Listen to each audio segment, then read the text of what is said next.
The sun had barely risen over the streets of Chicago, casting a golden hue on the busy city park where children played and morning joggers passed by. Amidst the laughter and the hum of traffic, a small figure huddled on a worn-out bench, her tiny hands clutching a threadbare scarf. This was Laura Bennett, a fragile 12-year-old girl whose pale cheeks and tired eyes told the story of illness and relentless hardship. Her parents, Tom and Angela Bennett, were among the poorest in the city, struggling to make ends meet. Angela's hands were calloused from washing clothes for others, while Tom worked odd jobs that barely paid for their meager meals. The city around them was alive with motion. Buses roared past, honking impatiently at taxis and motorbikes weaving through heavy traffic. The tall buildings glistened, reflecting the sunlight, but the beauty of the city was a distant dream for Laura's family. Inside their tiny apartment, the smell of medicine mixed with damp walls. Laura's cough was relentless, and her breaths came in shallow gasps that made Angela clutch her daughter tightly each night. They had visited multiple clinics, but each doctor's visit came with a bill too high for them to pay. Laura's condition worsened as winter approached, the cold seeping into their bones, making her fragile body shake. One chilly evening, Angela sat by the window, watching Laura sleep on the floor near a small heater. Tears streamed silently down her face as she whispered, "Oh God, please help my little girl." Tom returned from work exhausted, his hands empty of cash again. "I promise, Angie," he said, voice cracking. "I'll find a way. I won't let her suffer like this." But deep down, both knew the grim reality: they could not afford the treatment Laura desperately needed. Yet, life in the city had a strange rhythm. While the Bennetts suffered, the streets bustled with wealth and luxury. Cars with polished chrome passed by, their drivers unaware of the struggle unfolding in the shadows. Ethan Walker, a billionaire known for his silent philanthropy, drove his sleek black SUV through the traffic every morning, heading to meetings that shaped companies and empires.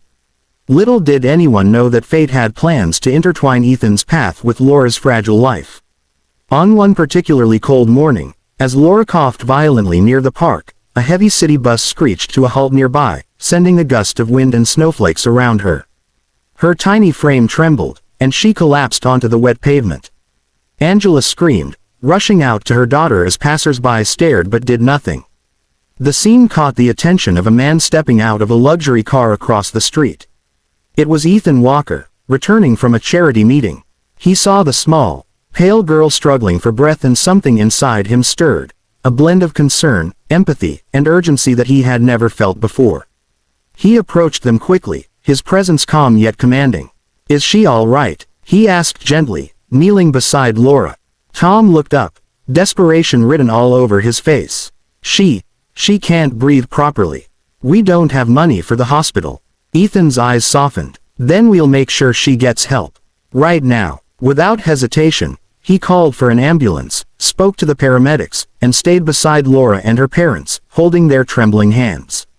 The city's noise seemed to fade for a moment as hope sparked in the cold winter morning. Laura was taken to Northwestern Memorial Hospital, one of the finest in Chicago. Angela and Tom followed, barely keeping up, hearts pounding with fear and hope. The hospital corridors smelled of antiseptic and new beginnings. Doctors rushed past, machines beeped, and the sterile environment contrasted sharply with the warmth of Ethan's quiet assurance. That day, for the first time in months, the Bennetts felt a glimmer of hope that perhaps, just perhaps, Laura's life could be saved. The hospital room smelled of antiseptic and quiet desperation. Laura lay on a crisp white bed, her frail body trembling under the thin blanket. Tubes and monitors surrounded her like silent guardians, tracking each heartbeat and breath. Angela sat beside her, holding her hand, while Tom's head bowed in silent prayer. Outside, the city roared with its usual chaos. Buses honked, motorbikes zipped past, and heavy trucks rumbled down crowded streets. But inside this small room, time seemed to slow, every second stretched by fear and uncertainty. Dr. Martha Reynolds, a kind-faced pediatrician, entered with a clipboard in hand. "Laura has a severe respiratory infection, compounded by malnutrition," she explained softly, her eyes reflecting concern. "She needs intensive care and daily treatment. It's complicated, but she can recover if we start immediately." Angela's hands shook as she looked at Tom. We don't have the money," she whispered, tears brimming. Tom's lips pressed tightly together, fighting back a sob. "We'll figure it out," he said, but even he knew their options were nearly non-existent. Ethan Walker, who had quietly stayed in the corner, overheard their despair. He stepped forward, placing a reassuring hand on Tom's shoulder. "No more worrying about money," he said calmly. "We'll handle all the medical bills. Right now, Laura needs care, and we'll make sure she gets the best treatment possible." Tom and Angela looked up, disbelief etched across their faces. Are you serious?" Angela asked, her voice trembling. Ethan nodded. "Absolutely. Consider it a gift, from one human being to another." The days that followed were long and grueling. Laura's body fought each new infection with weakness, and every cough sent Angela into silent tears. The winter wind outside made the hospital windows rattle, and the streets of Chicago seemed impossibly far away from the warmth of this small room. Nurses came and went, each one gentle, but even their expertise could not replace the love and presence that Laura's parents provided. Ethan visited daily, sometimes bringing small gifts, a warm blanket, fresh fruit, or even a stuffed toy to make Laura smile. Slowly, the girl's pale lips curved into tiny smiles, her laughter a faint melody amidst the beeping machines. But the journey was not without obstacles. One evening, a sudden complication arose. Laura's fever spiked, and her breathing became erratic. The monitors beeped urgently as nurses rushed in, and Angela clutched Tom's hand like a lifeline. Ethan's calm voice cut through the panic. "Stay close to her, don't lose hope," he urged. Hours passed like eternity, and just when exhaustion threatened to overwhelm them, the fever began to subside. Relief washed over the room, tears flowing freely from Angela's eyes. "Thank you," she whispered to Ethan. "Thank you for saving our daughter." Ethan simply smiled. "I didn't save her, we did. Together." Outside, the city continued its relentless rhythm. Buses and trucks moved like endless rivers of steel, taxis honked, and pedestrians rushed past snow-covered sidewalks.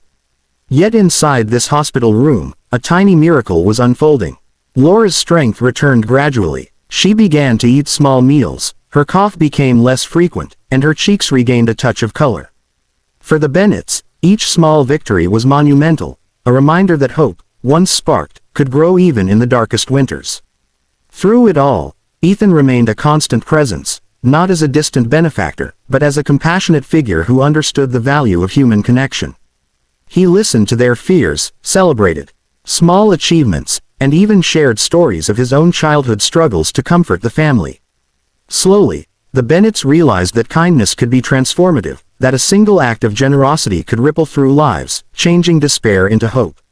Weeks passed, and winter slowly loosened its icy grip on Chicago.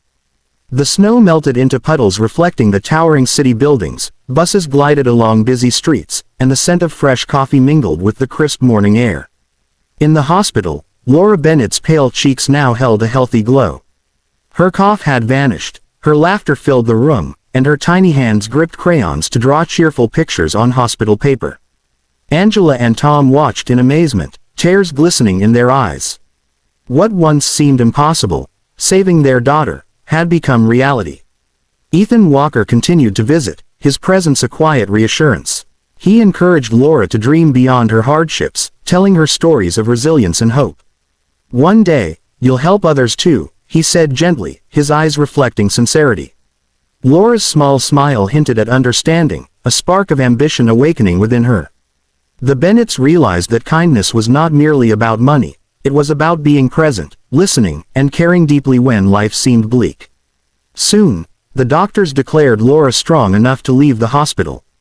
The family stepped outside into the late afternoon sun, the city bustling around them, taxis weaving, buses rumbling past, and motorbikes darting between traffic. They walked slowly, savoring each breath of fresh air, the green patches of Millennium Park offering a serene contrast to the urban chaos. For the Bennetts, the park symbolized freedom, hope, and the promise of a new beginning.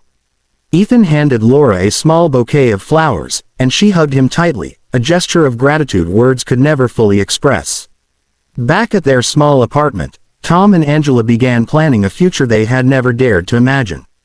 With Ethan's guidance, they accessed educational support for Laura and small financial assistance to stabilize their lives. Laura enrolled in school with renewed vigor, eager to learn and embrace life fully. Her parents, once burdened by despair, discovered joy in daily routines, laughter echoing where only worry had existed. The city, with all its noise and rush, no longer seemed distant, it felt alive with possibilities. Months later, as spring arrived, the Bennetts visited Navy Pier, walking along the sparkling lakefront. The Ferris wheel reflected sunlight like a giant jewel, and Laura ran across the open spaces, carefree and radiant. Ethan stood nearby, watching silently, satisfied that the seeds of hope he had planted were blossoming. He knew that while his wealth had helped, it was love, compassion, and belief in human goodness that had truly healed this family. Life had changed profoundly for Laura and her parents, yet the transformation extended beyond material aid. They had learned resilience, gratitude, and the enduring power of kindness. And in the heart of Chicago, amidst buses, heavy traffic, and the rush of city life, a single act of generosity had sparked a miracle, proving that compassion can reshape destiny. Dear viewers, kindness has the power to transform lives in ways we can hardly imagine. Just like Ethan's act saved Laura and her family, small acts of love and generosity can ripple across the world. Every smile, every helping hand, and every moment of compassion counts. Please comment on this video, like, and share it with your friends to inspire them too. Don't forget to subscribe to our channel Kindness Quest to witness more stories that celebrate the beauty of the human heart.